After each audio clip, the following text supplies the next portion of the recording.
joined by some expert guests whom I'm delighted to introduce. Mr. Ján Michalčák, he's a political scientist and international security expert, and he's joining us from Prague in the Czech Republic.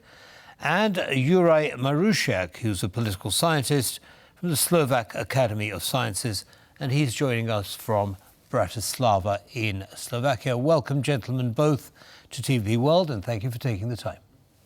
Thanks for having me. Mr. Michalčák, I'll start with you, if I may. So how do you see the appointment of Mr. Pellegrini in the role of president? What do you think the implications of this are for both Slovakia and its relationship with neighbours? Right.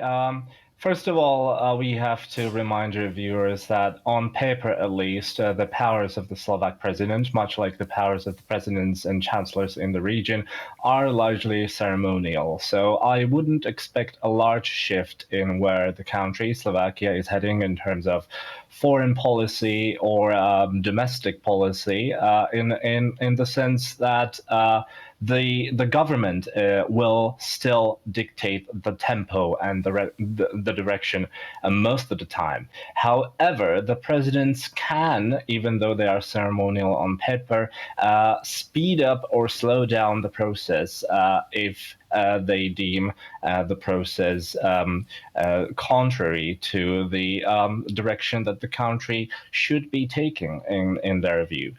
So, for example, the presidents can issue vetoes on certain legislation, or in the case of Peter Pellegrini, what I would expect, given his affinity to Robert Fico, the current Prime Minister, the lack of vetoes for certain legislation that could be considered controversial.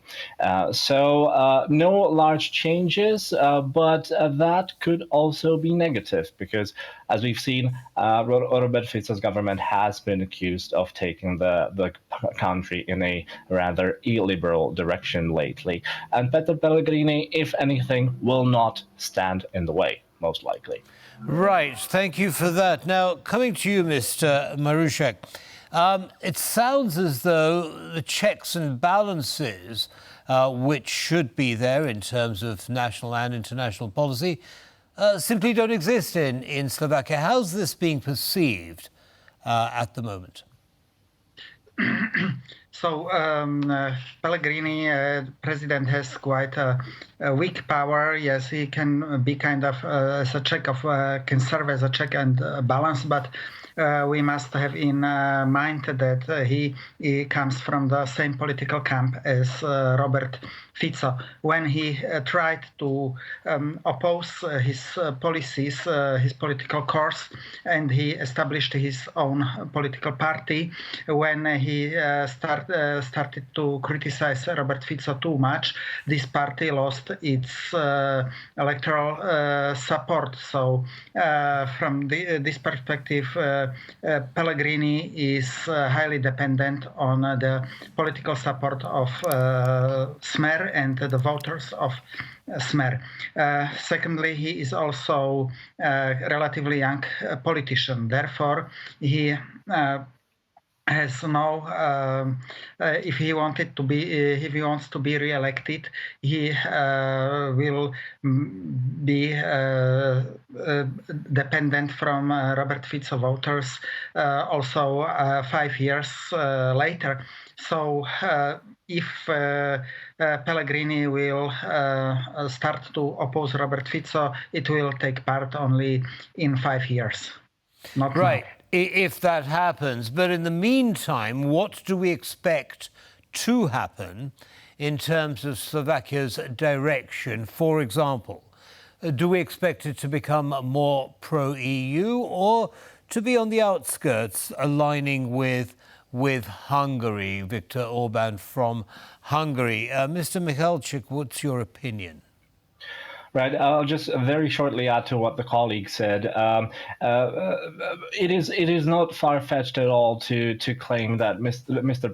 Pellegrini actually owes his mandate to Mr. Fico. So he will not have any sort of motivation to oppose him because Fico was the one actually dictating the negative tone that I would venture to say brought him to the presidential office. And now to your question, as I indicated in my first answer, there is some legislation that is considered controversial by the EU, by Slovakia's allies. To mention a few, there is a law scrapping the public service television and replacing it with a body that will be highly subservient to the government. There is a law scrapping the special prosecutor's office that used to deal with high-level corruption cases.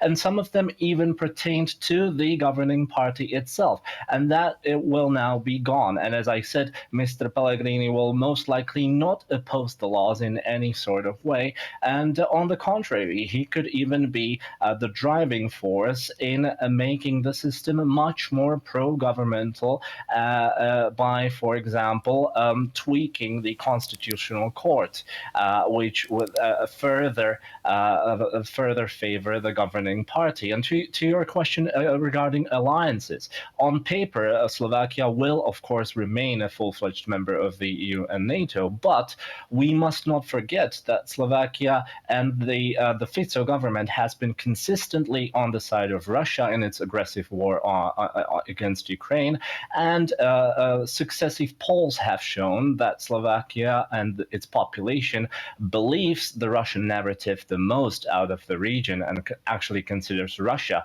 to be its strategic partner much more than countries that Slovakia is officially aligned with, such as France, Germany, the United States, or the United Kingdom. And that narrative will likely perpetuate even more now with Pellegrini in office, because, as we've discussed, Pellegrini owes his mandate to Fico and will not likely oppose him in any sort of way, even rhetorically. Understood. Now, that actually paints quite a dark picture, doesn't it, Mr. Marusiak? A move away from a liberal democracy towards an illiberal one, control over the constitution, various other possibilities. How is that being received on the streets in Bratislava and other cities? So Slovak society is really deeply divided. It means it is similar to Poland, similar to United States, similar to Hungary. I think the opposition in Slovakia is definitely more stronger, more influential compared to Hungarian one. So this deep societal conflict between the winners of transformation living in big cities, more oriented, more pro-liberal, pro-Western oriented, and these communitarian losers living in small cities in the countryside will continue, and this will. It means this so-called cold civil war, which is facing Slovakia already now, will continue. Will be even more intense than before if there will be if Peter Pellegrini will not try to block this trend towards illiberal democracy. Which it doesn't sound as though he will. So the elections are coming up in 5 years. Do you expect the population in Slovakia to actually fall in line? I mean, for example, in Georgia, we saw enormous protests against the Russian-inspired Foreign Agents Act. Do you see anything like that happening in Slovakia? And I'll stay with you on that question, Mr. Marusiak. Yes, so all these protests in the street took place in Bratislava, but not only, also in other minor Slovak cities already since autumn when the government announced its aims. Now, because of this assassination attempt, they were stopped. However, I expect they will start once again in autumn. Since Right. September. Okay. Well, we shall see what happens in the autumn. Now, Mr. Michalčák. Now, you and your colleague are both saying that basically moving towards an illiberal economy, a more pro-Russian stance, does seem to align Slovakia with Hungary. Now, despite being a relatively small country, it sounds as though Slovakia will have the power to punch above its weight in terms of EU policy making with regard to, for example, Russia, but other areas too. Would you agree? Yes, and that simply comes from the structure that the EU has, and I'm referring specifically to the veto power that a single member state can have in some very influential legislation, such as security legislation, where all EU member states have to agree, or else the legislation simply will not pass. And there, Slovakia, even though it is a relatively small country, does have a significant power. And to add to your previous question, I would just point out to your viewers that Fico actually has been considering legislation similar to the Georgian, or if you will, the Russian one on foreign agents. He himself said that he is intent on passing very similar legislation himself. So, I mean, the population, as my colleague pointed out correctly, will remain divided, and there is still, don't get me wrong, a significant portion of the population willing to vote for more liberal parties. However, if you shift the system, if you make the system uneven so that it simply will not favor the more liberal voices, it doesn't really matter how many people there are, because they're simply not going to get elected if such illiberal legislation is passed. Right. Well, again, that is somewhat worrying. Now, just an open question to the both of you.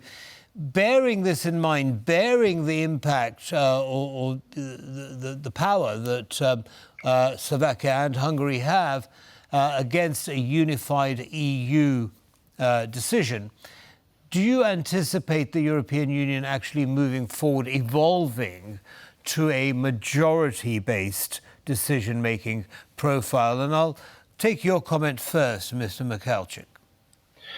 Well, that's a very philosophical question, I would say, because obviously a change in the institutional structure of the EU will not come overnight, but I think, and that's my professional and personal opinion, it will need to happen sooner rather than later, especially if we consider a possible EU enlargement in the future necessary. And we're talking about countries such as Ukraine, Georgia, or Moldova one day possibly joining the EU. And if that were to happen, if the EU expands to more member states than today, there is going to be more veto potential, more blackmail opportunities for recalcitrant member states. Right. And that simply cannot stand. So for the future, I think it is necessary. Would you agree with that, Mr. Marusiak? Very, very quickly, if you would, please. Yes, I agree with my colleague. However, there is also a voice of small states, not only Slovakia, but just Robert Fico is a fierce opponent of the shift towards majoritarian voting, and it will really cause big tensions within the European Union. Also, we can see that just Eurosceptic parties are winning stronger positions in European elections, and probably also in, for example, Slovak political leadership. Right. they are expecting just the victory of Eurosceptic parties in national elections in other Right. countries. So it looks, if it does happen, it's a way down the road. Mr. Michalčák, Mr. Marusiak, thank you both very much for your insights and expertise. Have a good evening. It was a pleasure. Good night. Thank you. Thank you for inviting me.